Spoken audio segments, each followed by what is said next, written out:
try as much as possible. Most of the items that you see here in the farm is either repurposed or upcycled. So, for example, this one. These ones are ashtrays that itatapon na lang, right? We turned it into pots instead, right? Of course, wala na siyang ash, diba? So we cleaned it, we repurposed it into ashtrays. Naman, the wood comes from donations from CW Home Depot or mga other pathology that has been donated to us, and we turned it into plant prints. This one naman, surprisingly, this is a dwarf coconut. Escape. Let's go over here po. Ay. Yes.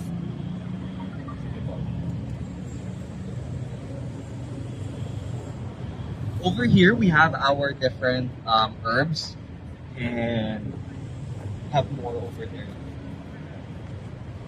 So we can also plant mga different herbs and different varieties of mints. Dito naman po, makikita natin yung mga sunflowers natin. Fun fact about these sunflowers, but like after they bloom like that, you have a very short window of time before they start wilting. So, if you want to take pictures, this is the time. But we can wait for the other ones to bloom, pero it's good to take some pictures while they're blooming. Also, we also have our basils here. Basil. Yeah. This is actually the plots, the long plots that we use for Arabica's coffee grounds. So let's go over here so we can see it. Have a closer look on the long plot. Guys, you can taste or smell the basil sa plant. So, and don't worry, we're using natural methods here. So we don't use pesticides. We don't use these plots specifically. We didn't use any other amendments other than the coffee grounds from Arabica. So I want to show you guys like the difference between the soil of this one, right? See this one and that one. What do you guys notice? It's darker. Yay! It's darker, yeah. So it's darker. So darker soil usually has more organic matter, right? Soil with higher organic matter, right, is it allows more microbes to live in the soil, right? And more microbes means more conversion into bioavailable nutrients. Ibig sabihin nun, mas magagamit yung nutrients that are in the soil if it has the organic matter, if it has microbes and all. Coffee grounds add those vital nutrients that the plants need, right? If they're properly composted, and the microbes they make the coffee grounds bioavailable for the plants, and it makes it healthier for the plant overall. So, nag-i siyang fertilizer, right? I had to explain because when people say fertilizer, people just say na parang the powder that you add. No, when we say fertilizer in this aspect, this is a natural kind of fertilizer. This is a natural soil amendment we can add to soil to make it healthier. So those are the coffee grounds that we use. And you see, darker soil usually has more organic matter, and it means that the soil is generally healthier, right? And it's not the kind of soil na parang tawag nun. It breaks apart, but it's still parang tawag nun. It keeps some shape. It's not like hindi siya buhangin, hindi din siya mud, right? So that's one of the things that coffee grounds adds to the soil to make it healthier. And before, dapat nandito kayo when this was all when we were tilling the coffee grounds here, the whole place smelled like coffee, right? So that's a bonus, right? In your garden, if you wanted to if you not only want to have healthier soil, right? Of course you have to do it right. You have to compost the coffee beans, the coffee grounds. If you want it to smell like coffee as well, you can use it. So that's yes, you can put it on the soil, the coffee grounds, and then the coffee grounds, since that's organic matter, it has the nutrients that microorganisms can break down and put back into the soil. So parang binabalik natin yung nutrients of those so that's a general that's how our ancestors used to do it, but mga kitchen scraps they put it, right? So in this case, we have coffee grounds that is donated by CA Arabica. Like, do you also sell some of your produce? Yes, it's part of so we don't compete with the market. So it's part of the Pick and Pay experience. So let's go over here. They're selling the experience. So do you guys have? You can pick it up. You can pick the. You guys have any questions so far? So let's go over here. Okay, so here we have different citruses. But that's the So easiest to some of them plant now. are, some of them the most available are the calamansi. Some of them are kaffir lime and buha.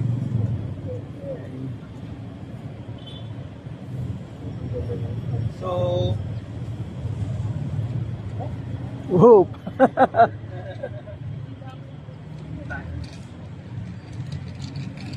So, hi everyone.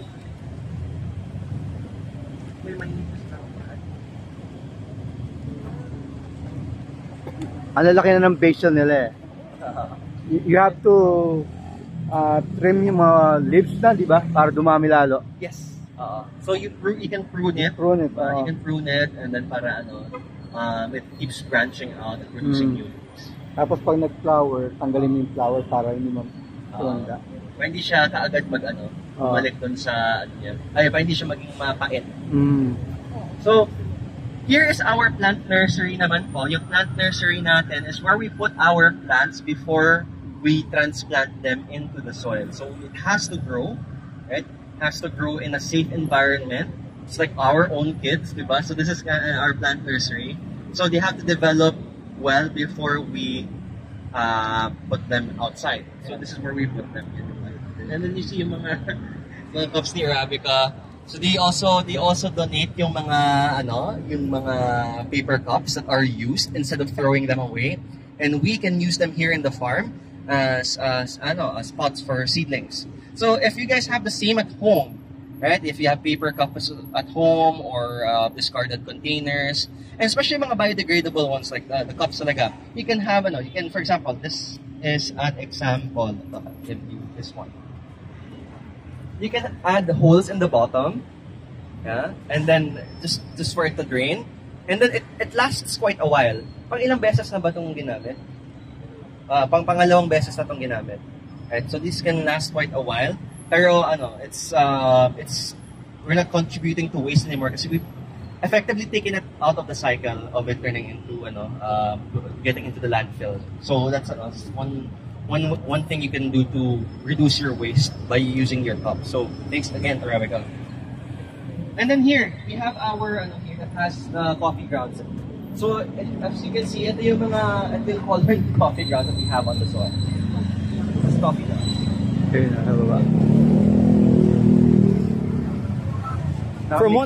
From what I can tell, it might be espresso gray. So this is the coffee grounds. So these add a good amount of nitrogen to the soil. So those are the things that plants take up as nutrients, and that has to be broken down by beneficial bacteria before it can become bioavailable. Yeah, that's no, this one's kale. Kale. Oh, kale. This one is kale. Yeah, Kale. So it's purple kale ba yan? Tama? Purple kale. And yung Lola Rosa na curly lettuce. Yes. Yeah. And this is our mga hydroponics vertical. towers. Yeah. But we converted it into soil. So before it was purely water. And then since syempre it's gonna be super expensive to make this run again and put a pump and everything. So we make it work so you don't have to spend so much. So you do whatever you can to make it possible to plant in your, imagine this can fit in the balcony.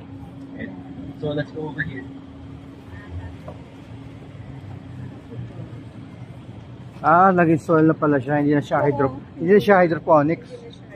Kasi hydroponics is not organic. We're using upcycled materials. So did you know that even the greenhouse that we were in uses upcycled parking lot structure as the base and the source of its metal, and that's what they use to turn that to build that greenhouse. So talagang if we can just be creative with how we use our waste, because there's a lot of materials that we can still use so we can build so many things with the waste that we currently have. Ito naman, these are the donated aquaponics units.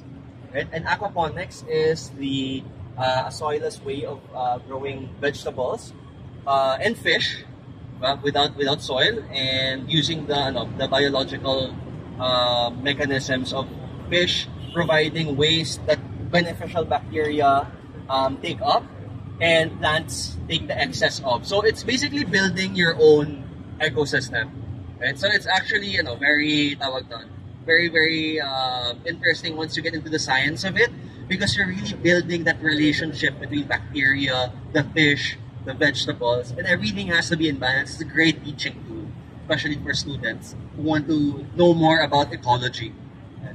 So let's go over here. If you guys want to check out the fish, it's totally fine then.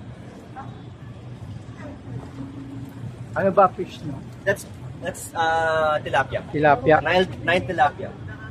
Edible. Yeah. Of course. Yes. Pero meron silang aquarium fish na related. They're called African cichlids. So they're part of the same family as cichlids. Right? So yung mga African cichlids, they look similar to tilapia. I'm sure you can eat them like tilapia. I don't think you would spend so much money just to eat an African cichlid. Where people eat parrotfish. So